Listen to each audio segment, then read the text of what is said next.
नमस्कार an option पर एक बार फिर आप सबका स्वागत है। मित्रों, हम प्रश्नावली 1.1 को सॉल्व कर रहे हैं और इस वीडियो में 1.1 का क्वेश्चन नंबर थर्ड को सॉल्व करने वाले हैं। क्वेश्चन नंबर थर्ड अगर एग्जाम की दृष्टि से देखें तो एक अच्छा क्वेश्चन बन जाता है। तो इस क्वेश्चन को हम अच्छे से सॉल्व करेंगे। क्वेश्चन है, अभाज्य गुणनखंड विधि द्वारा निम्नलिखित पूर्णांकों के एलसीएम और एचसीएफ ज्ञात कीजिए। कुछ हमें पूर्णांक दिए गए हैं। इन पूर्णांकों के एलसीएम और एचसीएफ को हमें अभाज्य गुणनखंड विधि द्वारा ज्ञात करना है। अभाज्य गुणनखंड विधि, जिसे हमने प्रश्नावली 1.1 के ओवरव्यू में अच्छे से जान लिया है। तो जिसने ओवरव्यू नहीं देखा तो सबसे पहले ओवरव्यू को देखिए और जानिए कि अभाज्य गुणनखंड विधि होती क्या है। तो पहला प्रश्न है 12, 15 और 21।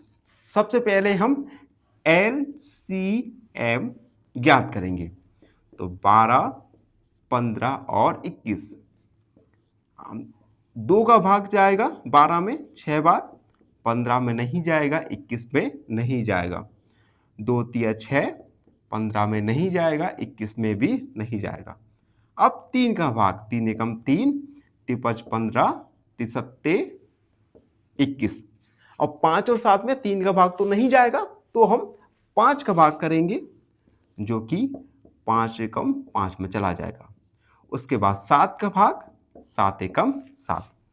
एलसीएम आएगा 2 गुणा 2 गुणा 3 गुणा 5 गुणा 7। चलो गुणा करते हैं।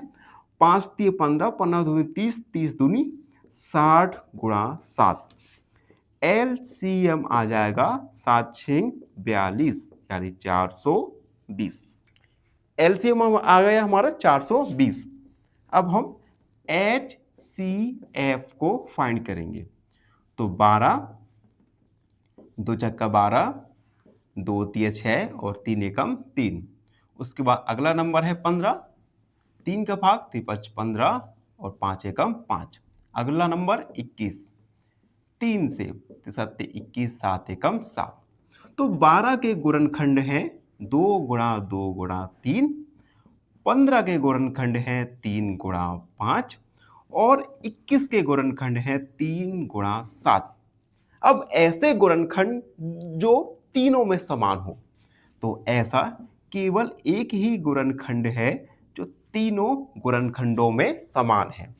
तो HCF आ जाएगा हमारा 3। अतः LCM 420 और HCF आया हमारा 3। तो इस प्रकार से हम अभाज्य गुणनखंड विधि द्वारा निम्नलिखित पूर्णांकों के एलसीएम और एचसीएफ को ज्ञात कर सकते हैं। पहला हमारा कंप्लीट सॉल्व हो चुका है। सेकंड वाला देखिए, जिसमें हमें 17, 23 और 29 के एलसीएम और एचसीएफ को फाइंड करना है। फर्स्ट हमारा पूरा हुआ। सेकंड है 17, 23 और 29। सबसे पहले हम एलसीएम को ज्ञात करेंगे। 17, 23 और 29।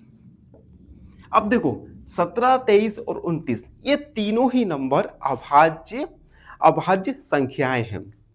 यानी इन संख्याओं में केवल इन खुद ही नंबर का भाग जाएगा। तो 17 एकम 17, 23 लिखा, 29 लिखा। उसके बाद 23 का भाग 23 में जाएगा एक बार और 29 का भाग जाएगा हमारा एक बार।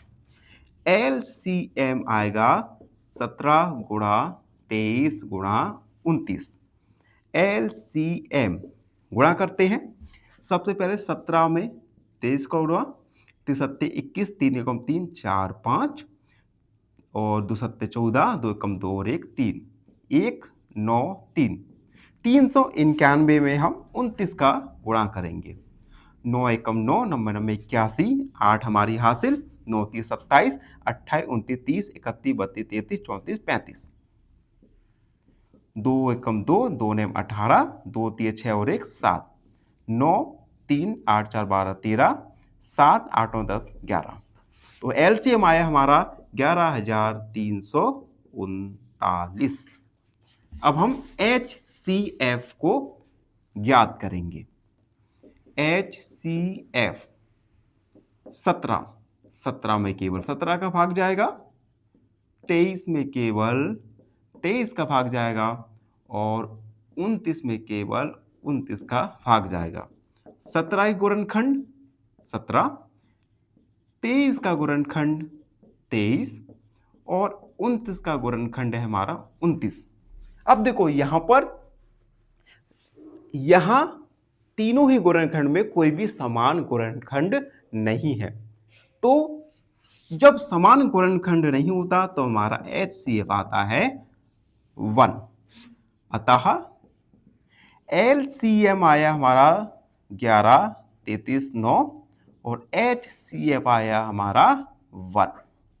ये है सेकंड वाले का हल। अब थर्ड वाला देखिए। थर्ड 8 9 और 15।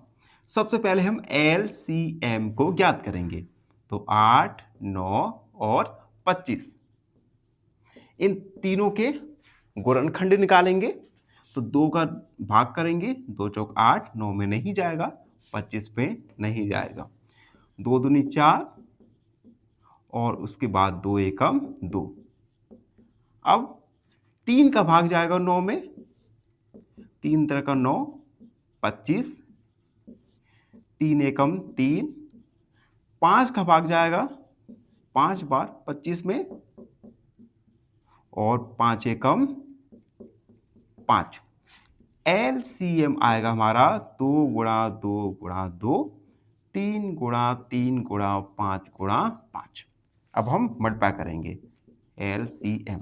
देखो 5 25, ठीक है, 25 दूनी 50, 50 दूनी 100, 100 दूनी 200, 200 गुणा 3 तरह का 9। LCM आएगा हमारा 9 दूनी 1800। LCM आ गया हमारा 1800। अब हम HCF फाइंड करेंगे। HCF सबसे पहले 8 के गुणनखंड निकालेंगे। ये 8 के गुणनखंड निकाले, 9 के निकालेंगे, 3 तरह का 9, 3 एकम 3।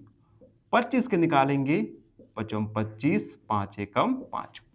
8 के गुणनखंड 2 गुणा 2 गुणा 2, 9 के 3 गुणा 3 और 25 के गुणनखंड 5 गुणा 5। अब तीनों के गुणनखंड में कोई भी गुणनखंड समान नहीं है।